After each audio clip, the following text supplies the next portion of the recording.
dealing with it. And the reason I was drinking so heavily was, one, because I wasn't dealing or processing emotional trauma, so I couldn't handle it. It was so funny. When I was 26 to 28, like, I couldn't handle not drinking. It's not that I drank every day, but I couldn't handle like Friday, Saturday, Sunday. Like, I had to drink. It was the habit I had, going out, partying, things like that. You know, I'm not coming down on anyone who enjoys drinking. As I say, whatever you enjoy in life, do. But it's like, if you're feeling a need to go beyond the point of enjoyment, that's when we're using it to cope with things. So, for example, you know what I mean?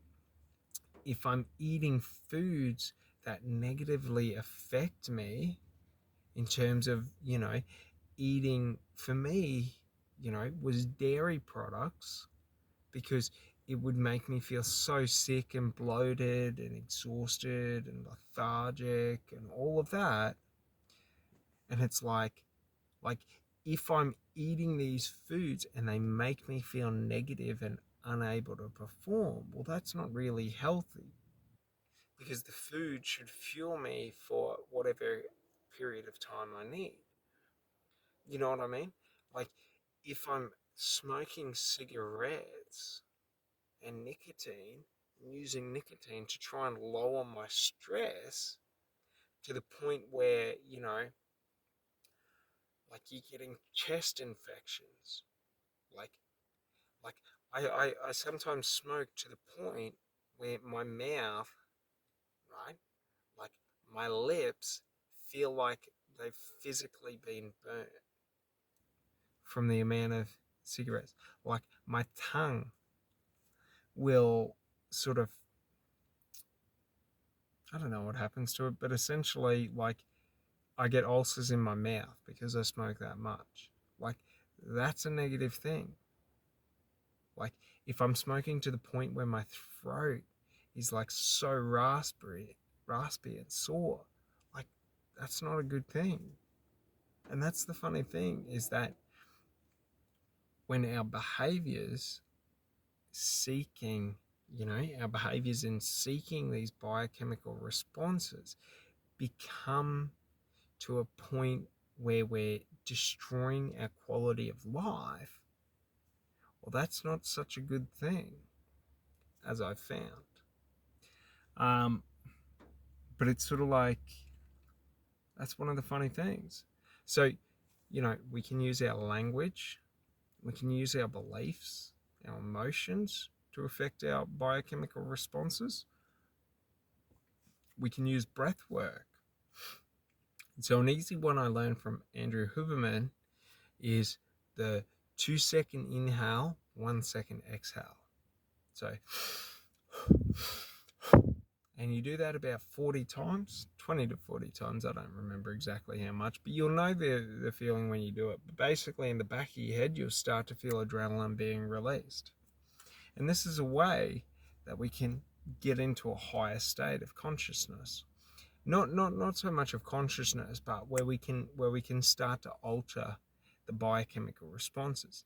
Now, if I want to feel oxytocin, so I want to feel connected to other people, then I can use audio visual experience stimuli through memory. So all I need to do is, if I want to feel in love and connected, I just think of it. So I just think of times I've felt that way, and then boom, I'm there. I'm in that feeling. If I want to feel happy, I can think of things that make me feel joyous and happy. It's why a lot of us get addicted to scrolling on social media, in the videos and the shorts. Watching stupid, dog videos and things like that. Like, don't get me wrong, no judgment. I watch stupid dog videos all the time, because they make you happy and you get that joy, that serotonin, when you see a dog being like so stupid. When they got the stick in their mouth and they bang into something or something like that. Like, just things like that. So it's like, We can use external stimuli to induce this, or we can use internal processes and practices to do this. So, like, for example, if I want to feel dopamine, dopamine is the drug of achievement. So, like, all I have to think about is all the things in life that I've achieved, and boom, we're there. So, it's like we can use, our visualization and our past experiences and memory to do it. We can use our breath work to do it. We can use foods that we eat. So things like, if you think about it, like certain foods you eat, and when you become more conscious around the foods you eat, you'll start to notice what foods have certain results. So, like, for example, I'm pretty sure it's dark chocolate that releases dopamine in your brain. I think it's dopamine. It's one of them, but basically dark chocolate and chocolate, like, it's a pleasure.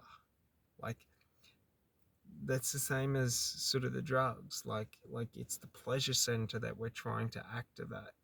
So it's sort of like, how can you activate that pleasure center? So it's sort of like, you know, a funny thing is if you want to feel oxytocin, all you have to do is either watch someone do something kind to someone else, or you do something kind to someone else. So a funny thing I always say is, if you want to feel connected, do something nice for someone. If you want to feel achievement, do something nice for yourself. Do something for you. If you want to feel joyous, like, spread a bit of joy to someone else. Do you know what I mean? And if we're able to do these small things, we can start to create habits that sort of help us to replace the negative habits. But it's like, it's not even that we have to replace the negative habits. Do you understand? We can have positive and negative. Like, it doesn't matter. You know what I mean? Like, I can smoke weed and then meditate. Like, it doesn't matter. Like, it's not one or the other. If your goal in life is to be the epitome of health and live as long as you want to live and all of that, like, that's cool. More power to you. I choose a stress-free life and a life of enjoyment. Like, what's the point of living to 100 if your life is boring and unenjoyable? Like, what's the point of running every day if you don't enjoy running? Like, 110%. I agree with David Goggins when he does that. But I don't run every day. I'd rather walk. Like, it doesn't matter. Like, I don't care about running. Like, I don't have to run to enjoy my life. But if I walk every day, my life is enjoyable. Do you sort of get it? Like, whatever you find enjoyment in life, job done. If you enjoy things, like, for example, I know people who enjoy drinking. And what I say to them is, that's great. Enjoy it. Like, you shouldn't feel guilty about what makes you happy in life, even if it's negative. It's only when it starts negatively impacting your life and who you are, you know what I mean? Like, if we eat unhealthy foods to the point that we become so unhealthy that our sleep is affected, that our mood is affected, that our, ability and mobility is affected, well, hey, there may be something wrong there. But if we're going out enjoying, a bit of bad food here and there, and we're still able to live the exact same life, it doesn't matter. Who cares? Like, the only people that care are the ones that want to live to 150. And, like, honestly, most of those people I would not want to hang around with for 150 years. So I don't really care. Like, if I die tomorrow, I die tomorrow. If I die in 6 months, I die in 6 months. Like, who cares? It's not the end of the world. But if I'm miserable for the next 6 months, that's a different story. So, like, what's the point of creating a life where you're miserable? Like, you know what I mean? Figure out what makes you happy in life. Figure out what, you know, what you're, you know, the way I look at it is I look at acceptable and unacceptable things. For example, I don't enjoy, alcohol and hangovers. So, like, I don't enjoy my time on alcohol because I do stupid things. I always get naked. I always get in trouble. You know what I mean? I always waste money and I always piss myself. I don't enjoy that. You know what I mean? So, like, it's quite easy for me to not drink because it's sort of like I just don't enjoy any of it. But I still enjoy smoking. So, for me, I don't care if I smoke cigarettes. I don't care if I smoke weed. Do you get it? Like, I don't enjoy speed or methamphetamines. I don't enjoy heroin. Like, I've never tried heroin, but it's just never, opioids don't appeal to me. Like, that's the thing. Like, I don't ever have to worry about being an opioid addict because I don't want it. Do you sort of see? Like, if you want to do opioids, good for you. I don't care. Like, I don't want to, so I don't. Job done. Like, that's the thing. Do you sort of get it? It's like when we're thinking about addiction in terms of that, it's like there are only a couple of chemicals in our brain, okay, that all these different activities and drugs and things like that are playing on. So it's sort of like figure out the activities you like that release the chemicals that you enjoy. For example, some people enjoy being in a highly stressed state. They think stress is good and healthy for them. I don't enjoy being stressed. So for me, if if people want me to be stressed, I don't really give a fuck. I don't care. Like, that's the thing. Like, when we figure out what's important to us, what makes us happy, what we enjoy in life, do it. Who cares if someone else says it's unhealthy? Who cares if someone else judges you for it? Like, it doesn't really matter.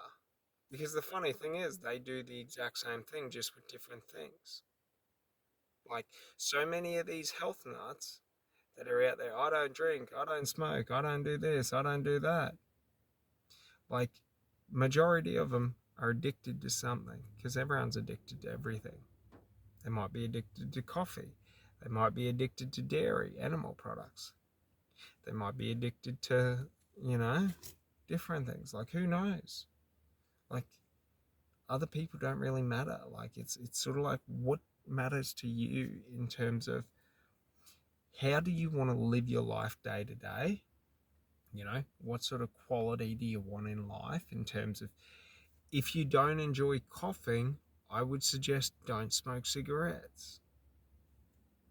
If you are okay with coughing, I don't think smoking is that bad.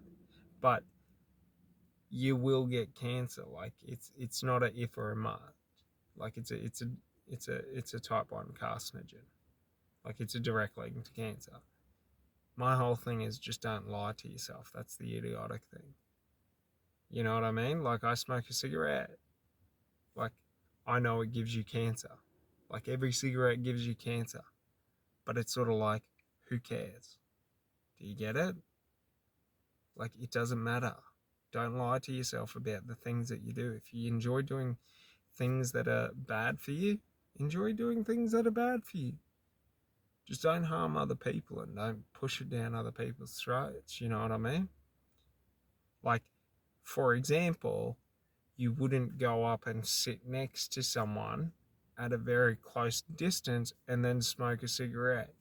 That would be a dick move. Like, do you sort of get it? Like, you wouldn't impose on someone else, but if you're off on your own smoking a cigarette and someone's got a problem with it, That's their problem, not your problem. Do you get it? Like, you're free to do whatever you want in life, so long as you don't harm other people and leave other people alone. Like, it's not, there's no one way to live. And in my experience, the majority of people that are trying to be healthy aren't actually healthy. Like, I just don't think it's, you know, like, majority of them overtrain and then they die from a related illness.